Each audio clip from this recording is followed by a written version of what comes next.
ஆத்ம நமஸ்காரம் சகோதர சகோதரிகளே, நாம் இன்றைய பொழுது நம் செவிகளில் வாசிக்கப்பட்டு கேட்க இருக்கின்ற நூலின் பெயர் என்னவென்றால், நம் அனைவருக்கும் அறியாத விஷயத்தை அறிய வைக்கவும் புரியாத விஷயத்தை புரிய வைக்கவும் இந்த பூலோகத்தில் நாம் அனைவரும் ஞானம் அடைய வேண்டி வெளிவந்த நூலான மௌனம் என்ற ஞான களஞ்சிய நூலாகும் இன்று வாசிக்கப்படக்கூடிய நூல். இந்த நூலினை நாம் அனைவரும் ஞானம் அடைய வேண்டி இந்த பூலோகத்தில் கொடுத்த ஞான வள்ளல் ஞான பெருந்தகை யாரென்றால் மௌனத்தின் பாசறை தவத்திரு ஞானகுரு ஓங்காரானந்த சுவாமிகள் ஆவார்கள். இந்த நூலின் காரணகர்த்தா. பதிவின் சாரம் வாசிக்கப்பட்டு கேட்போம். பதிவின் சாரம் எதை பற்றியதென்றால், நம் வாயிலிருந்து வரக்கூடிய வார்த்தைக்கு ஆதாரமான மூச்சை பற்றிதான். மூச்சுக்காற்றை பற்றி அதன் ரகசியத்தை பற்றி பல சித்தர்கள் பலர் பாடல்களில் சொல்லியுள்ளார்கள்.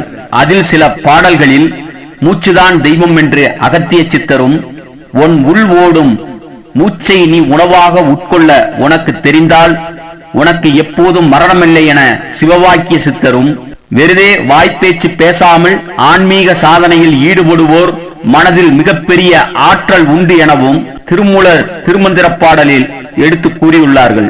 அந்த பாடல் ஒவ்வொன்றையும் உங்கள் செவிகளில் கொடுக்க விரும்புகின்றேன். இப்பொழுது பாடலை வாசிக்கப்பட்டு கேட்போம். முதலாவதான பாடல் அகத்திய சித்தருடைய பாடல். ஆச்சப்பா இந்த முறை 14 பேரும் அரணும் ஆளும் அரணோடு தேவரெல்லாம் மூச்சப்பா தெய்வம் என்றே அறியச் சொன்னார்கள். முனிவோர்களும் இருடியர்களும் இப்படியே சொன்னார்கள். பேச்சப்பா பேசாமல் பூரணத்தை பார்த்து பேரான பூரணத்தை நினைவாய் காரு.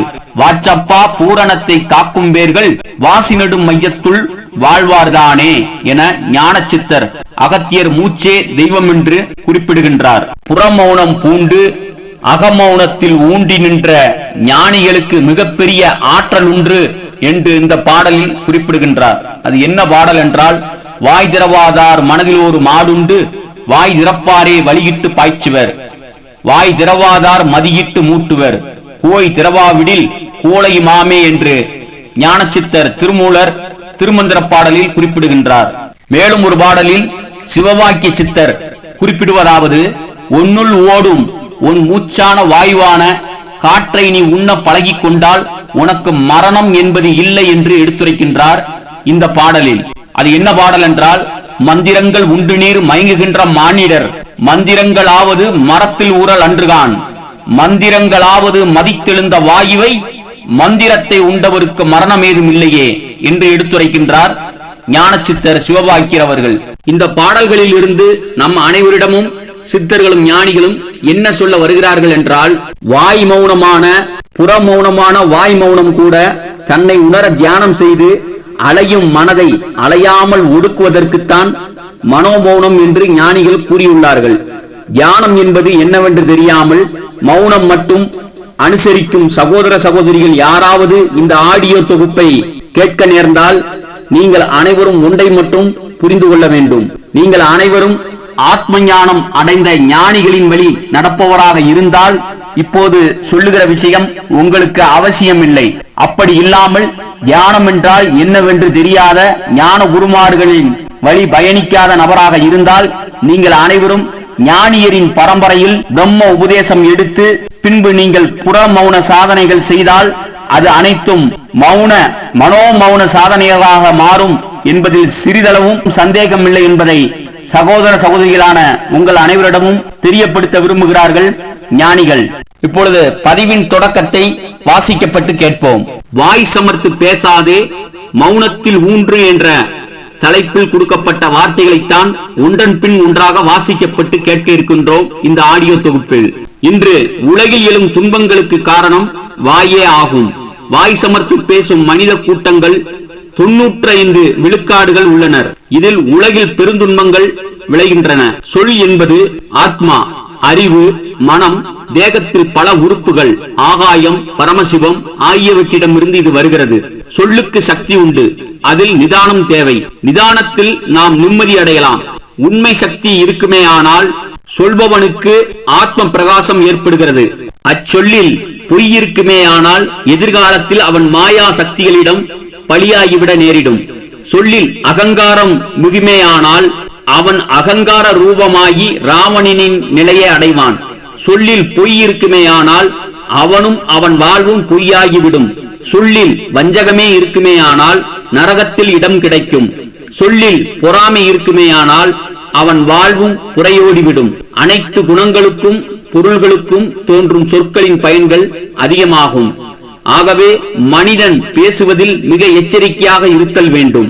பேச்சில் தோஷம் வரும், பேச்சில் பீடை வரும், பேச்சில் துன்பம் வரும், பேச்சில் நெடுந்துன்பம் உண்டு, பேச்சில் தொடர் துன்பம் உண்டு, பேச்சில் பாவம் உண்டு, பேச்சில் விரயம் உண்டு, பேச்சில் புண்ணியம் குறையும், பேச்சில் பிராணசக்தி அழியும், பேச்சில் வீரிய சக்தி குறையும், பேச்சில் தேகம் மெலியும், பேச்சில் ஆயுள் குறையும், பேச்சில் பகை வளரும், பேச்சில் மூச்சடங்கும். இவ்வாறு சமூகமே வாய் சமர்த்து பேசினால், பொய்ப்பேச்சு எங்கும் மலிந்துவிட்டால் இயற்கையில் வெப்பம் அதிகமாகும், உயிர் சேதங்கள் தினமும் நடக்கும், மழை பொழியாது, இன்னும் எவ்வளவோ துன்பங்கள் பேச்சால் விளைகின்றன. பேச்சு நாதமாகும், நாதம் ஓங்காரமாகும், அதுவே சப்த பிரம்மமாகும், அதுவே பரமசிவமாகும், சின்மயமாகும். நல்லது பேசினால் நல்லது விளையும், தீயது பேசினால் தீயது விளையும். சொல்லும் சொல்லில் அன்பு, அறிவு, உண்மை, தர்மம், நியாயம், தூய்மை அனைத்தும் அடங்கியிருத்தல் வேண்டும். இவை அடங்கியிருக்கும் சொல்லிற்கு அருட்சொல் என்று பெயர். மகா சக்தி வாய்ந்தது. இச்சொல்லால் எல்லாம் உயிரினங்களுக்கும் நன்மைகள் ஏற்படும். இச்சொல்லால் ஆனந்தம் விளையும். கடந்த கால நாட்டின் வரலாறு, இதிகாசங்களும் புராணங்களும் பேச்சின் பெருந்துன்பத்தை நமக்கு விளக்குகின்றது. பேச்சில் ஆற்றலே தேவையில்லை. உண்மையை உணர்ந்து அன்போடு சொன்னாலே போதும். மயக்கும் பேச்சுகள் தேவையில்லை. அதை சிவ சிந்தனையோடு சொன்னாலே போதும். அதிகார பேச்சும் ஆணவ பேச்சும் தேவையில்லை. சுரிமுனை பேச்சே சுதந்திர பேச்சாகும். சிவத்தை சிந்தித்து பேசுகின்ற பேச்சு என்றும் சிறப்புள்ளதாகும். கழுத்துக்கு மேலே கருத்தும் வேண்டும், கவனமும் வேண்டும். அப்போதுதான் ஞானம் ஒளிர்விடும். இறைவனை நோக்கி நாம் செல்ல முடியும். இறைவனுடைய சுகம் கிடைக்கும். கழுத்துக்கு மேலே கருத்தை செலுத்தினால் காமக்கோட்டையை ஈட்டி கடைசியில் யமனிடம் சரணடைய வேண்டும். அவரது செயல் சொல் அவரை நரகத்திற்கு அழைத்துச் செல்லும். சிந்தனையை சிவன்பால் ஒடுக்க வாய்க்கு பூட்டு போடு. சிவ தரிசனம் காண பேச்சை ஒழித்துவிடு, அல்லது பேச்சிலிருந்து விலகிவிடு. இயற்கையின் திருவருள் பெற பேச்சற்ற மோன நிலைக்கு வா. பரவெளியில் கலக்க மகா மௌனத்திற்கு வா. நீ சத்தாக வேண்டுமென்றால் பேசாதே, பேசவே பேசாதே. நீ சித்தாக வேண்டுமென்றால் பேச்சிலிருந்து விலகிவிடு, பேச்சை மறந்துவிடு. சப்த லோகத்திலிருந்து விலகிவிடு. இந்த உலகம் சப்தமயமானது. இன்றைய காலம் துக்க சப்தமானது. வாயை திறக்காதே. அப்படி திறந்தால் உன் வாயிலிருந்து மங்களச் சொல் மலரட்டும். அப்படி திறந்தால் இறைவன் திருவருள் மலரட்டும். மீண்டும் திறக்க நேர்ந்தால் ஆத்ம சக்தி வெளிவரட்டும். நீ வாயை திறப்பதனால் வையக நாயகன் உன்னை பார்த்து சிரிக்கட்டும். உலகிற்கு அமைதியை தர முடியுமானால் வாயை திற. எல்லா உயிர்களுக்கும் மகிழ்ச்சியை தர முடியுமானால் வாயை திற. ஜெககால பேச்செல்லாம் தீக்கி இரையாக்கிவிடும். சாமத்திய பேச்சை பொசுக்கிவிடு. உன்னுள் இறைவன் அமர்ந்திருக்கின்றான். அவனின் பேராற்றலின் முன் உன் சாமத்தியம் தூசு. யானக்காலில் அகப்பட்ட கடுகு நீ. விளக்கின் அருகில் உள்ள விட்டில் பூச்சி நீ. ஆகவே பேசாதே. உலகோர் பேசச் சொன்னால் பேசாதே. உன்னுள் உள்ள ஆசை உன்னை பேசச் சொல்லும், பேசாதே. மாயைகளும் அகங்காரங்களும் உன்னை பேசச் சொல்லும், கட்டாயப்படுத்தும், பேசாதே. அவற்றால் உனக்கு எந்த பயனும் கிடையாது. அவை எல்லாம் சேர்ந்து உன்னை வீழ்த்திவிட்டு பின் கைதட்டி சிரிக்கும். உன் விதி உன்னை பேசச் சொல்லும், பேசாதே. உன்னுள் ஏதோ ஒன்று உன்னை பேசச் சொல்லி துரத்தி துரத்தி அடிக்கும், பேசாதே. எல்லாவற்றிலும் மௌனமாக இரு. உன் ஞான வைராக்கியம் மௌனத்தைக் கண்டு அவை எல்லாம் நடுநடுங்கி தாமாகவே மௌனமாகிவிடும். பேசு, நிறைய பேசு. வாழ்நாள் முழுவதும் பேசு. உணவு உறக்கம் இன்றியும் நீக்கி பேசு. இறைவனிடம் மட்டும் பேசு.